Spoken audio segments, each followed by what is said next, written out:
इसमें हमने भी कहा था कि आप लोगों ने भी बड़ा सवाल किया कि इस पर एक्चुअली हो क्या रहा है, क्योंकि सबसे ज़्यादा सवाल हमसे ही पूछे जा रहे थे कि बिहार की सबसे ज़मीनी पार्टी, ज़मीन से जुड़ी हुई पार्टी भाकपा माले, तो क्या वजह है कि अभी तक जो दावा आपत्ति दर्ज करने वाला वो जो परिसंख्यान है उस आंकड़े में 0-0 दिखाया जा रहा है।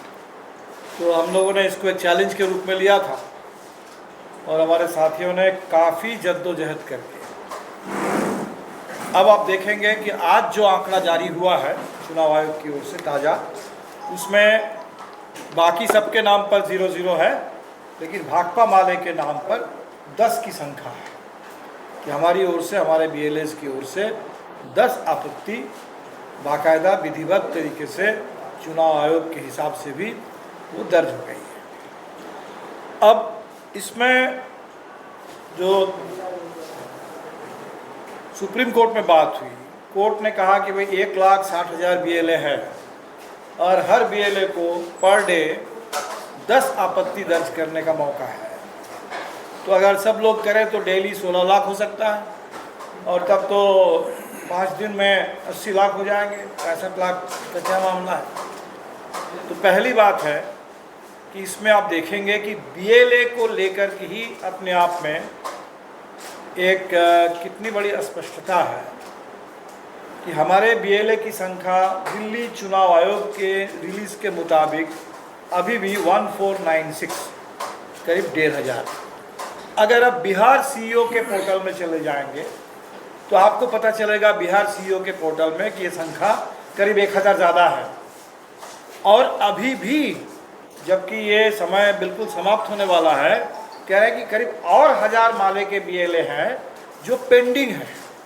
तो एक तरह से ऑफिशियल संख्या है, फिर एक अप्रूव्ड BLA की कैटेगरी है, एक थर्ड कैटेगरी है कि जहां वो अभी भी पेंडिंग के खाते में डाला है। तो देख लीजिए, तो BLA बनना भी कोई आसान नहीं है, क्योंकि बहुत सारे BLA जो पहले बने हमारे, तो बाद में इन लोगों ने कहा कि आप जो ड्राफ्ट नया रोल आया है उस ड्राफ्ट रोल के आधार पर BLA दीजिए। तो BLA का उनके जो भी एपिक नंबर देना है, उनके जो भी बाकी डिटेल देना है, वो ड्राफ्ट रोल के आधार पर देना है। तो पहली बात, BLA कोई आसान नहीं है। सेकंड इसमें बात है कि जो जिस सूची के आधार पर हम लोग क्रॉस चेक कर रहे हैं वो सूची ही जारी हुई 18 अगस्त को।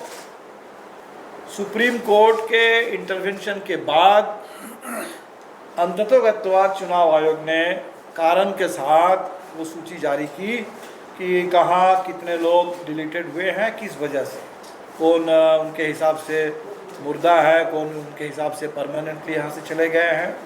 तो ये सूची तो अभी 18 तारीख को आपने जारी किया और 22 तारीख को आप हल्ला कर रहे हैं कि भाई कोई सक्रियता नहीं है। तीसरी बड़ी बात है कि इसमें आप तमाम राजनीतिक दलों पर टिप्पणी कर रहे हैं।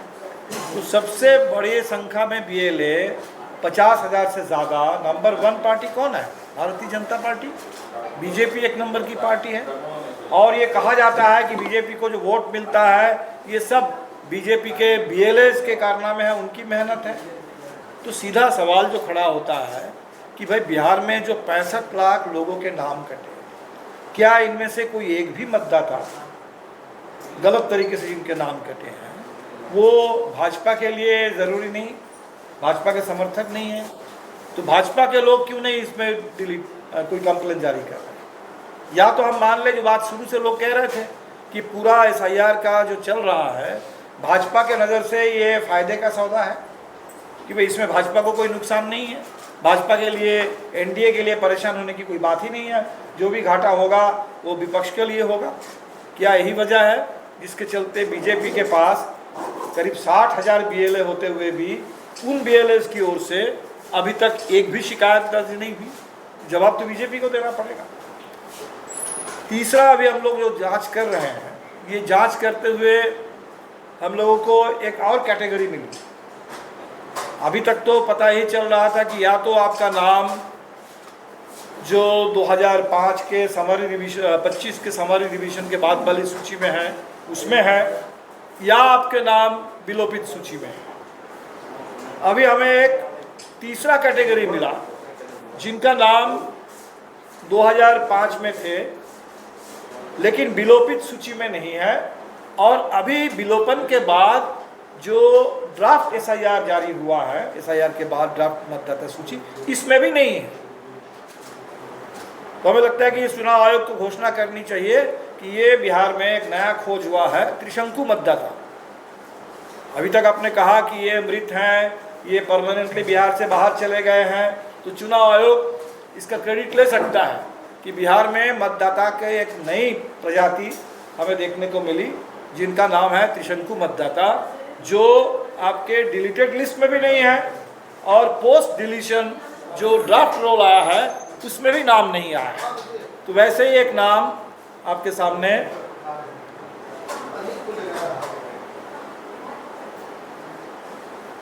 अभी आरा से पता चला, इनका नाम है कृष्ण दयाल सिंह, 84 साल के हैं, डाक विभाग के सेवानिवृत्त कर्मचारी हैं, भोजपुरी कवि हैं, सामाजिक प्रश्नों पर लगातार लिखते रहते हैं। 2024 के चुनाव में इन्होंने वोट डाला था।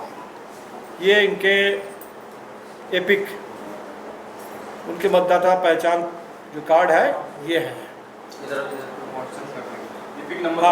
एपिक नंबर आपको बता देते हैं। इनका एपिक नंबर है MTH 1209998, MTH 1209998। तो जो विलोपित सूची में भी इनका नाम नहीं है और विलोपन के बाद जो अभी ड्राफ्ट सूची आई है इसमें भी नाम नहीं है। तो गए कहाँ? ऐसे कितने लोग हैं? वैसे मिल रहे हैं, हम करके ऐसे आ रहे हैं, तो हमको लगा कि एक सैंपल आप लोगों को हम बता दें। ये एक कैटेगरी है बिहार में, चुनाव आयोग के सौजन्य से हमें मिला कि कुछ बिहार के मतदाताओं को चुनाव आयोग ने त्रिशंकु कैटेगरी में डाल दिया है, जो ना यहाँ है ना वहाँ है। अब इसमें और जो बातें आ रही है कि सबसे ज़्यादा जो विलोपन का हम लोगों ने सूची देखने के बाद कि महिलाओं की संख्या पुरुषों की तुलना में 7 लाख ज़्यादा है। अब ये चौंकाने वाली बात है। स्थायी तौर पर जो जिनके बारे में कहा गया कि बिहार से बाहर चले गए, तो बिहार से परमानेंटली शिफ्टेड ये जो कैटेगरी है, इस कैटेगरी की अगर आप जांच पड़ताल करेंगे तो आपको पता चलेगा कि इसमें पुरुषों की तुलना में महिलाओं की संख्या 7 लाख ज़्यादा है, और जिसका कहीं कोई तर्क आपको समझ में नहीं आएगा। महिलाएं काम के सिलसिले में ज़्यादा माइग्रेट नहीं करती, और वो माइग्रेशन का जो आंकड़ा है 2011 के सेंसस या उसके बाद के, उसमें महिलाओं का प्रतिशत बहुत कम है पुरुषों की तुलना में। तो अगर माइग्रेशन के मामले में महिलाओं का प्रतिशत बहुत ज़्यादा कम है पुरुषों की तुलना में, तब डिलीशन के मामले में महिलाओं का प्रतिशत इतना ज़्यादा क्यों, 7 लाख क्यों? तो जो लग रहा है कि इसमें 2 बातें हो सकती है। एक तो उन परिवारों के पुरुषों का पहले ही नाम काट दिया गया है, उन परिवार के पुरुषों का नाम पहले ही समरी रिविजन में काटा गया, अब महिलाओं का नाम काटा जा रहा है। नहीं तो दूसरा वजह इसमें यही है कि ये शादी के चलते महिलाएं जब मान लीजिए हो सकता है ज़िले में ही, एक पंचायत से दूसरे पंचायत में, दूसरे प्रखंड में, या एक ज़िले से दूसरे ज़िले में कोई इंटरस्टेट माइग्रेशन नहीं है, हो सकता है बिहार में ही है, तो उनका नाम आप काट लो। उनका नाम पहले जहाँ से था तो ससुराल में आने के बाद ना इधर चढ़ा और उधर से नाम कट गया। तो यही एक व्याख्या इसकी हो सकती है। तो चुनाव आयोग को तो चाहिए इन तमाम जो परिघटना है इसके बारे में भी चुनाव आयोग सही ढंग से हम लोगों को जानकारी दे। अब हमारे सामने जो बड़े सवाल है कि चुनाव आयोग ने अभी कहा, सुप्रीम कोर्ट ने भी कहा कि ऑनलाइन आवेदन जमा कर सकते हैं आधार के साथ। तो हमें लगता है कि 18 तारीख को ही तो आपने जा कर के सूची जारी की, और अब कह रहे हैं कि 31 अगस्त तक ये समय समाप्त हो जाएगा। तो ये लोगों को, प्रवासी मजदूरों तक ये सूचना पहुंचने में वो ऑनलाइन आवेदन कर पाएंगे, तो इसमें तो समय चाहिए। ये तो उनके साथ बड़ा अन्याय हो रहा है। जहां समय आपने लगाया, आपने चुनाव आयोग ने लगा दिया कि 18 अगस्त से पहले आपने सूची ही नहीं जारी की, तो 18 अगस्त को जब आप सूची जारी करते हैं विलोपन के कारण के साथ, और तब उसके बाद आप टाइम देते हैं बस 31 अगस्त तक। मेरे ख्याल से ये समय तो बिल्कुल बढ़ना चाहिए और ये एक एक मतदाता के अधिकार का सवाल है। दूसरा, इसके बाद कल चुनाव आयोग की ओर से एक हमें डिक्लेरेशन मिला कि चुनाव आयोग का आप कहना है कि बिहार में 98% डॉक्यूमेंट मिल चुके हैं। तो ये हमें लगता है कि बिहार में जो आंदोलन शुरू हुआ SIR की शुरुआत के तुरंत बाद, ये उसकी दूसरी बड़ी जीत है। पहली जीत तो जुलाई महीने में जो चुनाव आयोग की शुरुआती सर्कुलर था वो था कि 25 जुलाई तक आपको सारे डॉक्यूमेंट जमा करने होंगे, और 25 जुलाई तक डॉक्यूमेंट अगर जमा करने होते तो इसमें बिहार के लाखों लाख मतदाता के नाम कटना तय था। तो जब हम लोगों ने इतना हल्ला किया, आंदोलन शुरू हुआ, तो चुनाव आयोग ने पहला जो किया कि भाई आप जुलाई के महीने में सिर्फ एन्यूमरेशन फॉर्म भर के दीजिए, डॉक्यूमेंट बाद में। ये पहले एक तरीके से आंदोलन की जीत है। दूसरा, अगस्त के महीने में जब डॉक्यूमेंट जमा करने की बात थी और हम लोगों ने बताया कि ये डॉक्यूमेंट है नहीं लोगों के पास, सुप्रीम कोर्ट ने अभी आधार की बात की है लेकिन इसमें भी बहुत आनाकानी कर रहे हैं। लेकिन चुनाव आयोग ने जब ये कहा कि 9 के अभी 7 दिन बचा है, 98% जमा हो गया है, तो मेरे ख्याल से ये भी चुनाव आयोग ने बिहार की स्थिति को देखते हुए, ये जो पूरे बिहार में जो लोगों का आशंका है लोगों की, उस हिसाब से चुनाव आयोग ने इसको थोड़ा शिथिल किया होगा। लेकिन तब भी 2% का नाम बचा हुआ है, और 2% अगर आप संख्या के हिसाब से देखेंगे तो 2% कम नहीं है, करीब 7.5 करोड़। तो 2% का मतलब होता है 15 लाख। तो अभी हमें तो पता नहीं कि जो 65 लाख है, 65 लाख में चुनाव आयोग जो कह रहा है कि 1 लाख से कुछ ज़्यादा आपत्ति हमें मतदाताओं से मिली, 10 आपत्ति भाकपा माले के BLAs के ज़रिए मिली, और 3 लाख से कुछ ज़्यादा फॉर्म 6 मिले हैं। ये चुनाव आयोग क्लियर नहीं कर रहा है कि फॉर्म 6 जो मिल रहे हैं, ये फॉर्म 6 बिल्कुल नए 18 साल वाले मतदाताओं के हैं, या ये फॉर्म 6 उन लोगों के हैं जो 60 साल, 70 साल, 80 साल के, जिनके नाम आपने काटा गलत तरीके से, या उन नौजवानों का जिनको आपने मृत घोषित कर दिया, उनके फॉर्म 6 है। तो कुल मिलाकर के फॉर्म 6 को भी अगर आप जोड़ लें, वो 1 लाख मतदाताओं की आपत्ति को जोड़ लें, हमारे BLAs के ज़रिए दर्ज की गई आपत्ति को भी जोड़ लें, तो अभी भी 65 लाख में मेरे ख्याल से बहुत बड़ी संख्या वो उनकी आपत्ति सामने नहीं आ पाई। उनकी आपत्ति को सामने लाना ज़रूरी है, हम लोग इस कोशिश में बिल्कुल लगे हुए हैं। लेकिन अब जो आगे का सवाल बनता है, आगे का जो सवाल बनता है कि 98% आपने कहा कि डॉक्यूमेंट जमा हुआ, लेकिन उस डॉक्यूमेंट का वेरिफिकेशन ये अभी भी बाकी है, और उस डॉक्यूमेंट के वेरिफिकेशन के बाद जो सूची आनी है वो तो 25 सितंबर तक हमें पता चलेगा। इसीलिए 25 सितंबर के बाद अभी भी आशंका है कि बड़े पैमाने पर बिहार में मतदाताओं के नाम कटेंगे, और अगर वो होता है तो उसमें आपको बड़े मुश्किल से 5 दिन का समय मिलेगा कुछ आपत्ति दर्ज करने के लिए, जो ऊपर के लेवल पर ERO या आपके DM या बिहार के CEO के स्तर पर। और 5 दिन में उस आपत्ति का क्या निपटारा होगा हम नहीं जानते, किस तरह से होगा। इसीलिए अभी भी बिहार के मतदाताओं के सामने बड़े पैमाने पर मतदाता सूची से नाम विलोपित होने के खतरे मौजूद हैं, और इससे हमें बिल्कुल सजग रहना है और लड़ना है। तो यात्रा जो हमारी चल रही है, आज 1 दिन का बीच में गैप है, कल अररिया तक हम लोग पहुँचे थे, कल सुबह सुपौल से हम लोग फिर शुरू करेंगे। तो यात्रा का जो संदेश है, एक बात तो पूरे बिहार के हर कोने तक पहुंची है, और बच्चा बच्चा भी कह रहे हैं कि वोट चोर गद्दी छोर। ये एक तरीके से बिहार से लेकर के पूरे देश में ये नारा अब गूंजने लगा है। ये बात तो गई, एक आंदोलन शुरू हुआ है, लेकिन अभी भी हमें लगता है कि लोगों को इस बात के लिए तैयार रहना होगा और कदम कदम पर लड़ना होगा। BLO पर दबाव बनाना होगा, ERO से लड़ना होगा, आपके SDO से लड़ना होगा, BDO से लड़ना होगा, आपके डिस्ट्रिक्ट लेवल पर लड़ना होगा, CO तक लड़ना होगा, एक एक वोट के लिए लड़ना होगा, क्योंकि डेमोक्रेसी में every vote counts, every vote matters. हमारे लिए सिर्फ परसेंटेज की बात नहीं है, 2%, 5%, ये 65 लाख का आंकड़ा भी बिहार के लिए बहुत बड़ा है और अभी ये आंकड़े और बढ़ने वाले हैं। इसीलिए हर एक वोट को बचाने के लिए और उस वोट सिर्फ नहीं, वोट का जो राइट है, उस वोटिंग राइट की रक्षा के लिए लड़ना होगा। और मेरे ख्याल से ये यात्रा के ज़रिए ये संदेश पूरे बिहार में जा रहा है और लोग लड़ने के लिए बिल्कुल तैयार है, एकजुट हो रहे हैं और बहुत ही सफल ये यात्रा चल रही है। और आगे और 26 से लेकर के 30 तारीख तक और फिर 1 तारीख को पटना में समापन। तो मेरे ख्याल से ये बिहार के लिए एक ऐतिहासिक यात्रा चल रही है। और जैसा हमने कहा था शुरू में ही कि महज एक यात्रा नहीं, ये एक बड़े जन आंदोलन का आगाज़ हो रहा है और इस बार का चुनाव यही बड़ा जन आंदोलन बन जाए, बिहार में बदलाव आए और पूरे देश में संविधान के मामले में, मतदाता अधिकार के मामले में देश के आम नागरिकों को गारंटी मिले, पूरी सुरक्षा मिले।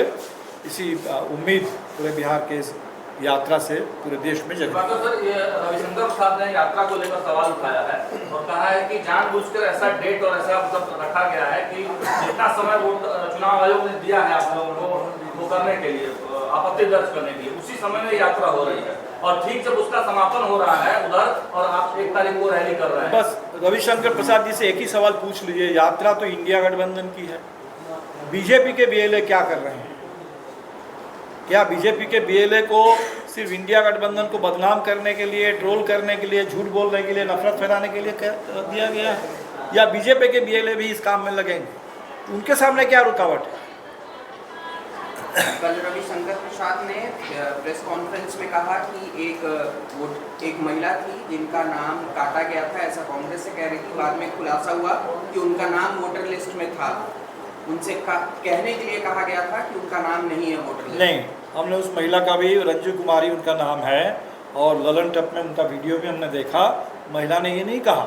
महिला ने कहा कि जिस समय हमने कहा कि मेरे और मेरे परिवार के 6 लोगों के नाम नहीं हैं, उस समय मेरे पास यही जानकारी थी और ये ऐसा हो रहा है। लेकिन बहुत सारे लोगों का बूथ बदल दिया गया, बहुत सारे लोग एक बार सर्च करके उनको पता भी ठीक से नहीं चलता है।